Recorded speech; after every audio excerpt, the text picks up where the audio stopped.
Okay, boys, live recap to NRL round 6. You guys know the drill by now. Give me a couple minutes to get this all set up. Please let me know if you can hear me, if you can see me, and let me know your favorite moment of the round. That was an absolute doozy of a round, let me tell you. Let me just share this live into the Facebook group as well.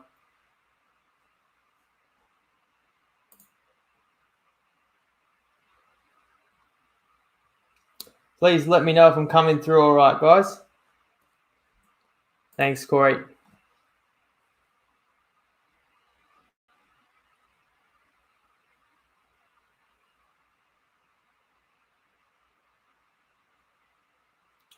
Geez, that was a round like no other, I tell you, fellas.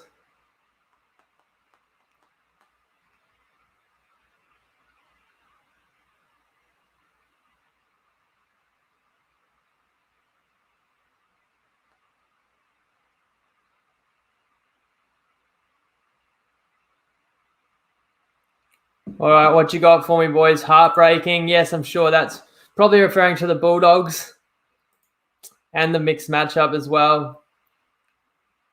Hetherington, I want to talk about him and the send-off if you didn't see the most recent game. But if you guys are tuning in live, you probably did see the most recent game.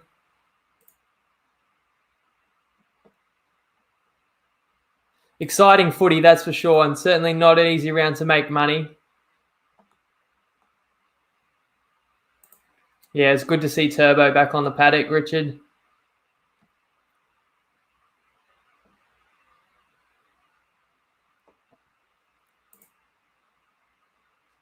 Dragons back down to earth as well.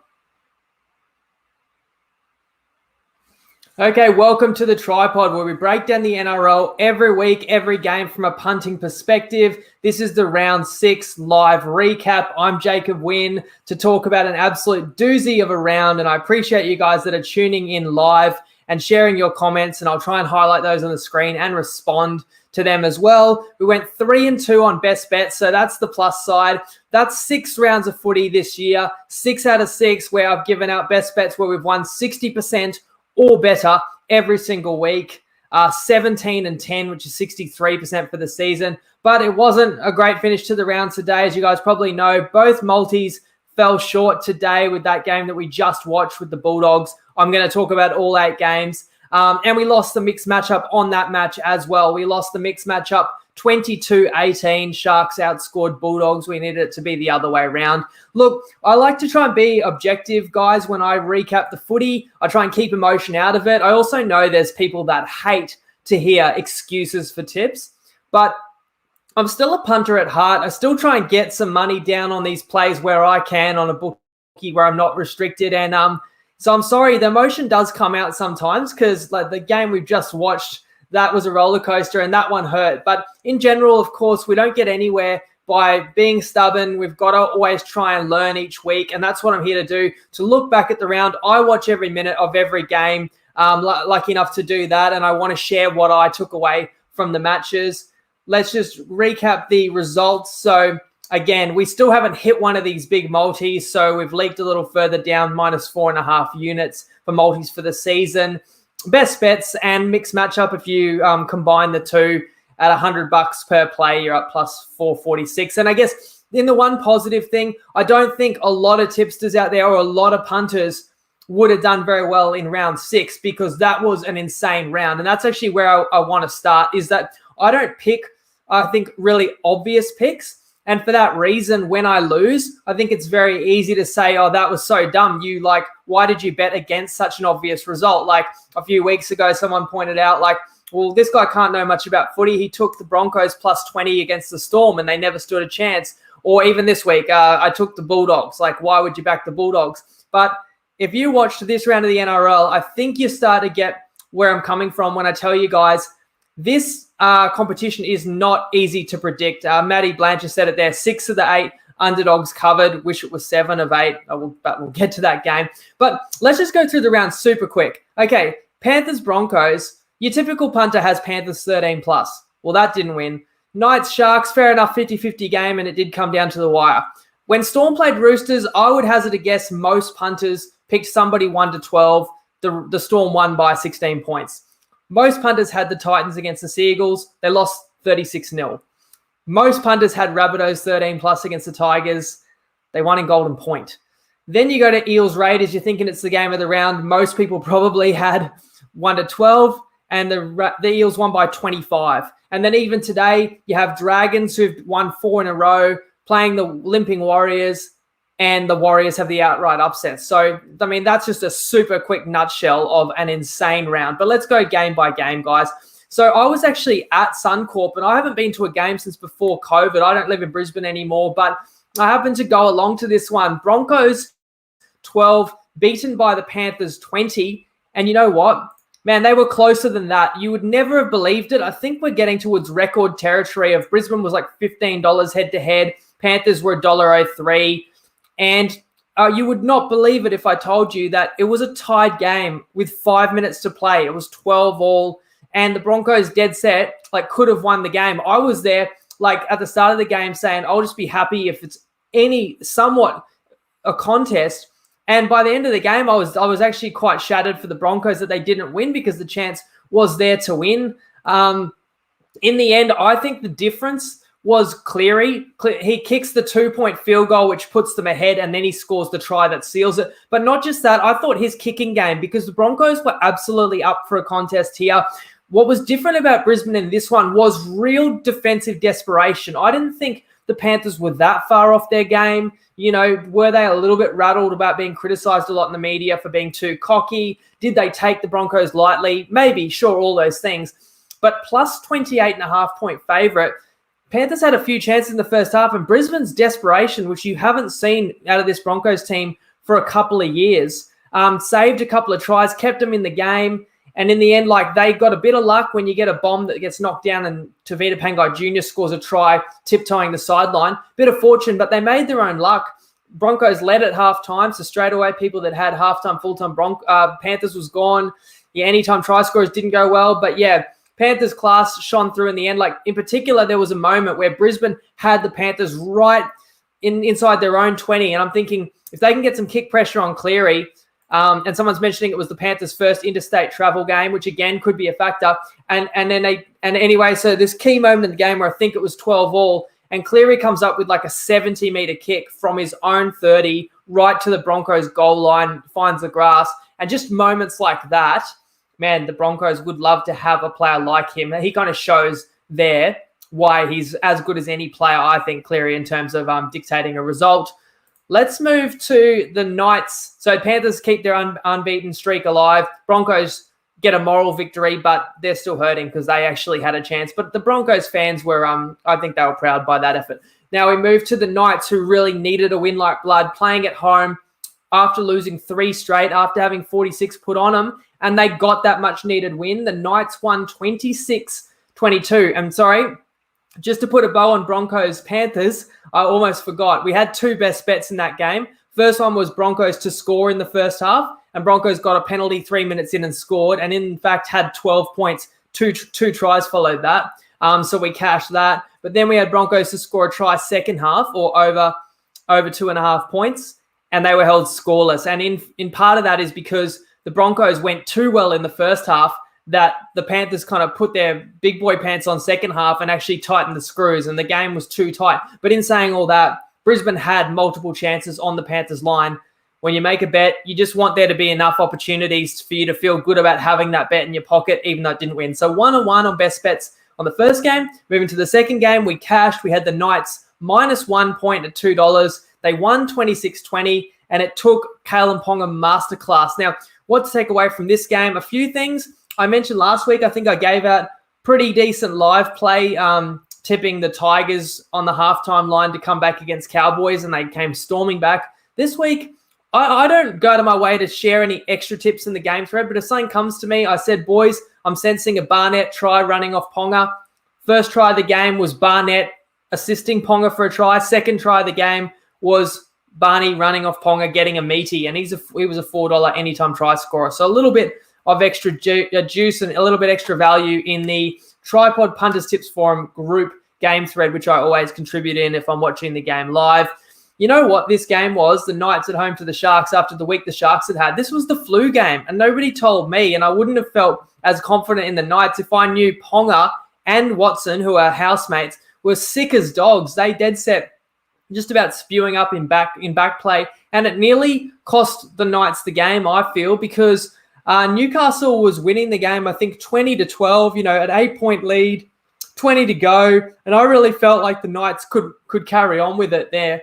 But then Ponga didn't touch the ball again, and the Sharks stormed back into the game, scored back-to-back tries, and from that point onwards, the Sharkies should have won the game. The Sharkies had the lead, had the ball, had all the energy. The Knights were gassed. Knights had no attacking threats. I'm going, where's Watson? Where's Ponga? They weren't touching the ball after Ponga was so deadly with every touch he did have. And look, I'm going to criticize a guy now, and I really think that when Sean Johnson comes back into this Sharks team, you don't move Will Kennedy from fullback. You don't move Matt Moylan from 5'8". If it's me, I'm straight swapping Johnson in for Townsend. I think there's only so many times you can accept missed conversions, missed tackles, and when you lose, and this is now multiple games, a trend of Sharkies not closing out the win, that does fall on your playmakers and your halfback, especially when you're in good territory. A good kick or a good end of set closes that game out. And I really think that, you bring Sean Johnson in, and they say he could play next week or the week after. So it's a very disappointing for the Sharks, rough week for them. And in the end, it was Ponga who finally got his hands on the ball right at the end to score a try, quite a miraculous try. And one more guy that needs a shout out is Brodie Jones. That was insane. He's playing out of position. He's a back row or middle forward, playing in the centres. He had try savers. He had massive effort plays where he sprinted back and was the first to dive on a loose ball. He has a hand in the 2 second-half tries by the Knights. He was outstanding. They don't win that game without Ponga, but the Knights also don't win that game without Brodie Jones. And, hey, I'm going to have a cry in a few minutes' time about how the Bulldogs-Cowboys game ended, but I will say we're 6 weeks in. We've had a couple of games this year where we've won a best bet with a try with like 2 or 3 minutes to go. So you've got to count your blessings too, because, as I say, Sharkies probably should have held on and won once they got their noses in front. Oh, I do have one more point to make about this game, though, and I want to get your guys' feedback too. Sharks scored 2 tries, which were sent up to the bunker as no try, and the bunker found sufficient evidence to overturn and turn them into 6-pointers for the Sharks. The first one is a simple bomb in the air. Kalen Ponga goes up to catch it. Sharkies chase. I think it's Rudolph. Yes, he has his eyes on the ball, but he just bowls over Ponga. Ponga can make no play on the game. To me, that's a simple penalty. And they call eyes were on the ball, fair contest, and they overturn the ref's call and give a try to the Sharks. I wasn't really happy with that one, but okay. And then later in the game, the Sharkies' go-ahead try is called no try because the winger steps on the sideline. They look at multiple angles. There's a little puff of chalk to me, and I thought an angle that showed a bit of a boot on a sideline. I definitely think not evidence to overturn. No, video ref says clear evidence, overturns it. So you get 12 points to the Sharks, which in the end was our undoing in the mixed matchup and nearly won the Sharks the game. So, again, I hate to make excuses, and am I being biased? You tell me. Maybe people who were on the Sharks saw it differently, but I hate if it's 50-50 or even if I really feel they got it right, that this person in the bunker feels it's strong enough evidence to overturn. I didn't see that at all. Let's move to the Friday night game, and it wasn't the blockbuster we were hoping for, I suppose. The Storm were just too much for the Roosters. They won 20 points to 4. So Brett Morris was scratched before kickoff, so that didn't help the Roosters. But about 5 minutes into the game, they had a kick in behind. Josh Morris scores a try. Pappenhausen's knocked out cold. And instantly you're like, oh, man, if I took Roosters plus 8.5, I'm home here. Roosters are up 6-0 and Pappy's out for the game. Then on further inspection, they find a little knock-on in Josh Morris's put down. And Pappenhausen, miraculously, after being face in the turf, sleeping, passes the HIA and comes back out. And then it's still a grind. No tries in the first half. The Storm scored 2 penalty goals, led 4-0 at halftime. Roosters had Radley sent to the bin for a high shot on Munster. Fair enough, I suppose. I mean, Munster looked like he was hurt from it, but then Munster was fine as well. I don't think Munster even had to go for an HIA, so it was a bit weird. And then the Storm ultimately ran away with it. Lots of good performances. Pappenhausen is always good. Jerome Hughes was excellent. Brandon Smith. Harry Grant is really showing that they're not missing Cam Smith that much. That's how classy Harry Grant is. He's been back. And one other guy who they're not missing heaps is Tino, because you got Tui Kamikamica coming into the squad this year after he had a lot of injuries last year. And he's such a strong, powerful middle forward that bolsters this team. Don't forget they'll get Finucane back next week. So the Storm, after losing two of the first three, are now looking as strong as anybody in the competition. Let's move to Saturday. Maybe I should be going a little bit faster. I shouldn't dwell so long. Okay, so I did have Manly plus 6.5. I felt that's too many points to catch in a slight home game, although obviously in Mudgee it's more of a neutral venue game. But I gave Manly a bit more credit than what most people did. I saw glimpses and I saw a little bit of confidence gained from a hard-fought victory against Warriors last week. So I had my reasons to play Seagulls, but the main one was not that Tommy Turbo is going to come back and score 3 tries and assist 2 and save 3, but it's the confidence that his teammates get around him, because I really feel he's as good as any player in the competition on his day, and I felt like that was an additional boost to the team. And for the Titans, a lot of things went right for them last week against the depleted Knights, and everybody just seemed to anoint them as, you know, a clear top 6 team. But the Titans are possibly front runners. To me, the biggest issue the Titans have is their halves never make an impact on the game. I think guys like, whether it be Fogarty, Tanner Boyd was there for a couple of weeks, didn't do a lot in my eyes. Ash Taylor's been back for 2 weeks now.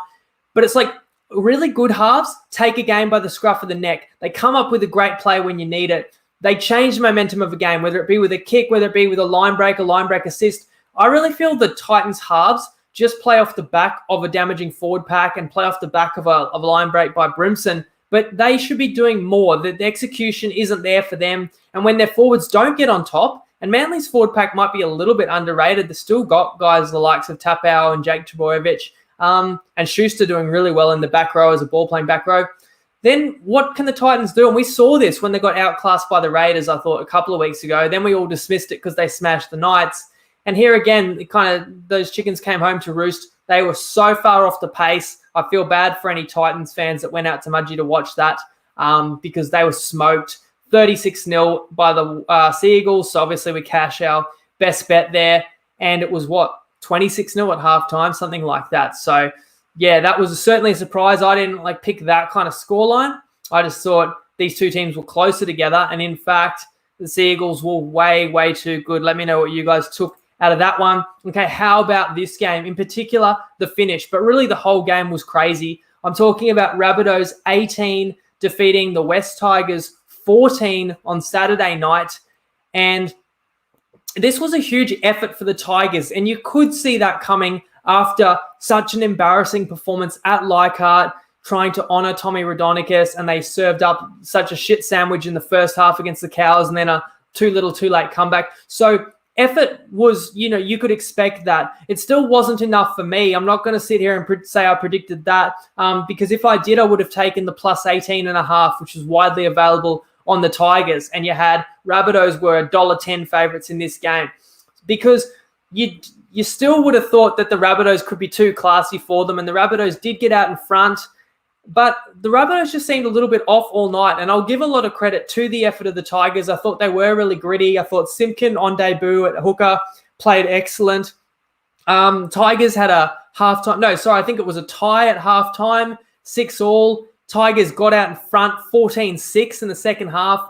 You know that the Rabbitohs are a scary team chasing points. Rabbitohs got a late try, I think, with 10 to go to cut it within 2 points. And let's talk about the 2-point field goal. Let me know what you boys think of the 2-point field goal, because when that rule got announced in the offseason, to me, I was like, oh, it's a rule nobody was asking for. What is there a reason why we want to add a 2-point field goal? But I have to say, they've won me over. Completely unexpectedly, Rabbitohs are still with a few minutes left in the game, just trying to win field position, trying to squeeze the Tigers, and they get fifth tackle, play it on the Tigers 40. I don't think anybody was expecting an angled 45-meter drop goal shot by Reynolds, and he absolutely nails it to tie the game at 14-all.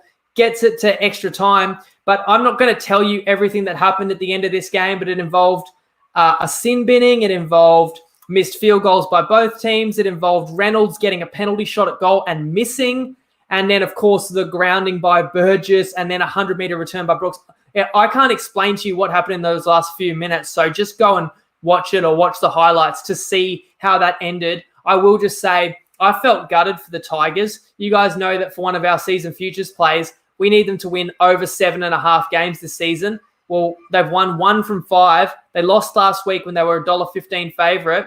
And in this game last night, they were $8, and they dead set could have won. So I guess if anything, if there's positivity to take out of that, the Tigers actually showed they're not a basket case. They actually showed when they really fight, if they'd had that kind of application, they would have easily beaten the Cowboys the week before. And for the Rabbitohs, I mean, that's a relieving win for them. I think they'll be cheekily happy with that one, but they'll know that they kind of got away with that one. If the Tigers weren't playing Golden Point with a man down, you never know. Maybe the Tigers could have still won that in Golden Point. But just insane game. Yeah, I don't know how many punters could have made money on that game. I didn't have the bravery to take Tigers plus the points. If I did, it would have been a super easy win, but I stayed away from that one. And I also stayed away from the nightcap on Saturday, which was Raiders 10 at home, getting blown out by the Eels, who scored 35. So that's right, a 25-point win by the Eels. Now, I did say in the preview pod, my lean was to Eels. You could get a +4. If I could have got +4.5 on Wednesday, I was taking the Eels. And if I'm to look back and say, well, why didn't I just take them at +2.5? I think the Eels are better than the Raiders. So, why didn't I make that a best bet? Maybe I overrated the extra rest for the Raiders and home advantage early in the season. I'm starting to wonder if extra rest disparity and travel weighs you down a little bit more through the year. But the Eels certainly came into this game looking fresh. And the Eels were the ones that also had an additional excuse. Ryan Madison very worryingly ruled out 3 weeks in a row because of these concussion symptoms. He had a really bad concussion in 2018 where he missed most of the season and was having migraines and blurred vision and all that kind of stuff. And you just worry. I really thought he could have a breakout year for the Eels. And I've said that I think their forward pack matches anybody. And you had to go down for a really tough task in Canberra and have Madison scratched before kickoff again. And they still manhandled the Raiders. And now we question, how good are the Raiders? Now, of course, Nickel Klukstad is out long-term. But don't forget Dylan Brown was out for the Eels as well. So I thought that was really impressive by the Eels. If I'm going to make one more point, or a couple more, isn't punting cruel? A week ago, we just needed the Eels to score more than 12 at home at Wankbest Stadium against the Dragons, and we cashed the mixed matchup. Nope, they only got 12. This week, they're away from home, down in Canberra, and they score 35 without Dylan Brown. So thanks very much. That's how it goes. But that's pretty typical of the NRL, that week to week, it's not the same teams showing up and it's not the same results and it's not easy to predict. And we have to use that to our advantage, to be honest. So, yeah, the Eels. Oh, the other point, Reed Marnie, outstanding, and Mitch Moses was the best half on the field. And those two controlled the game. That's a hell of a 9-7 combination. They both look primed to have really big seasons. Let's move to Sunday to wrap this up, guys. So, again, a game I stayed away from, and I had kind of reasons to like both the Dragons and the Warriors, but also reasons to stay away, and probably justified there. An upset by the Warriors, beating the Dragons 20-14, and it was a back and forth game. The Warriors were up 12-4, I think at halftime in this one, or just before halftime. But then the Dragons had the next 2 tries in the match, and the Dragons got up 14-12. And ultimately, it's the usual suspects for the Warriors that got them this victory. Nikorima, excellent in the halves. Tohu Harris is always such a workhorse in the middle of the field. He was outstanding. Jazz Tavanga adding that grit and adding such production off the bench. And who else am I going to mention? RTS, of course, who scores the winning try, is always just too hot to handle and just a phenomenal footy player that we're going to miss to the NRL. The Warriors don't win that game without those players. The other reason the Warriors won this game, I mean, yeah, the Dragons, maybe were they looking ahead? It's certainly easy to say that now. They've got the Anzac Day clash coming up, and were they reading their press clippings? But I really just thought the Warriors won this game because they made 3 errors to 10. So that's an outstanding completion rate. You're going to beat most teams with that level of completion rate. Like, they don't play with a lot of frills in attack, but if you hold the footy the whole game, and then just in certain moments when you get a repeat set and bodies are getting a bit tired and you fling it out the back to Roger, he can just make things happen. He did that, and a gutsy win by the Warriors. They kind of needed that after, being brought back down to earth in recent weeks and a disappointing loss that they could have won against Manly last week. That's a good win for the Warriors to remind everybody they're still, believe they're a top 8 side.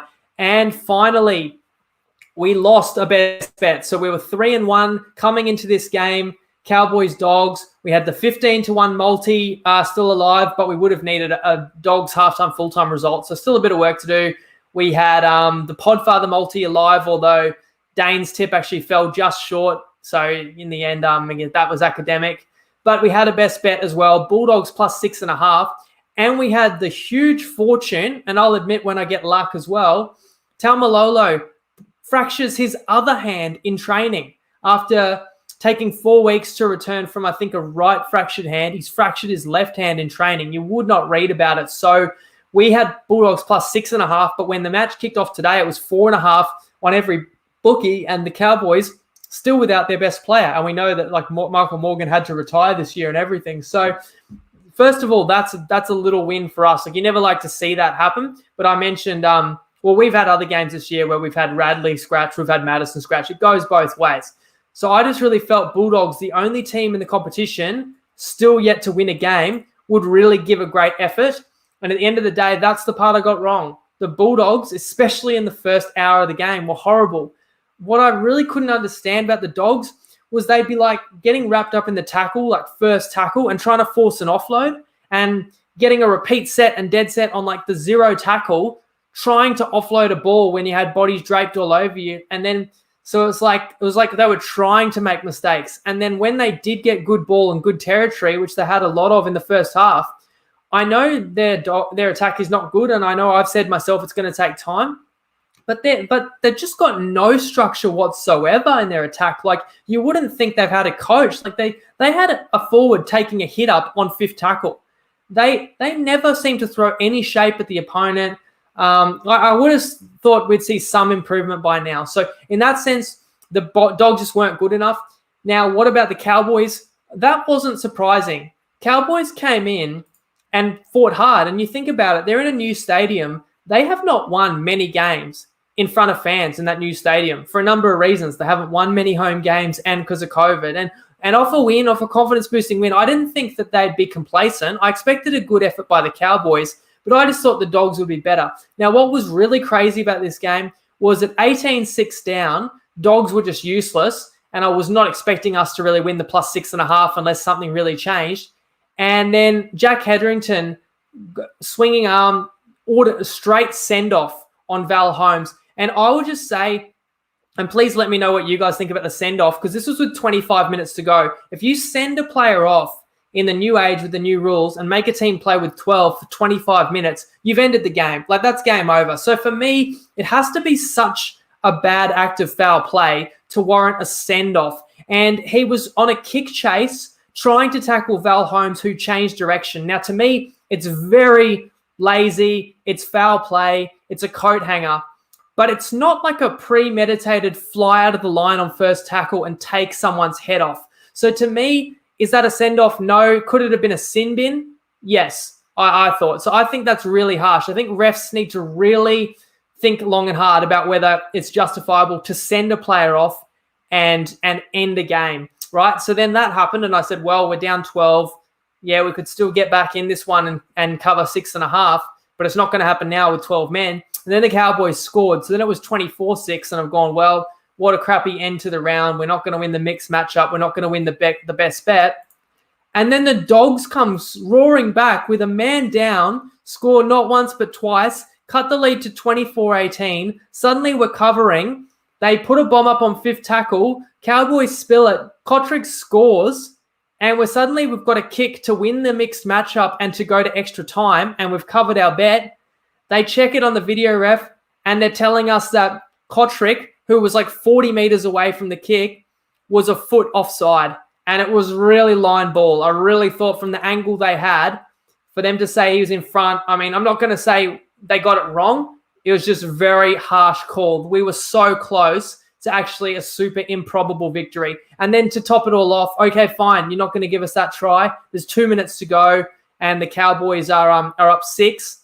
It goes penalty, Cowboys down to the Dogs line, and a very questionable put down by Dunn in the 79th minute, and the Cowboys win by 12. So I don't know what the point of the after try review system is, because they reckon they'd cleared it, but I really thought they could have looked at that one. But yeah, I'm salty to lose a best bet in the 79th minute on a try. But as I said, I think I've got to remember that this year we've had it go both ways with late tries, and it's going to be the case. And really, the Bulldogs didn't do enough to ever really deserve to win this game. And yeah, they could have covered and it would have been sweet, but it wasn't to be. And overall, I guess I have to stay positive that was a hell of a round and a really tough round to tip. And we got our nose in front again with the best bets. And I think a lot of you guys understand now that, just picking the obvious result every game, it's just not going to make you money over a season, because if everybody did that, everybody would be making money punting on sport, and that's not the case, as we know. So I hope you guys enjoyed the footy, because a lot of those games came down to the wire, and that was excellent too. And that's what we love, and having a bit of skin in the game makes it that much more exciting. And some went our way, some didn't, and that's punting and that's footy. It's always really hard to win long term, and it's very easy to lose. So please remember that, gamble responsibly, and I'll see you guys on Wednesday for the round 7 preview. Lego.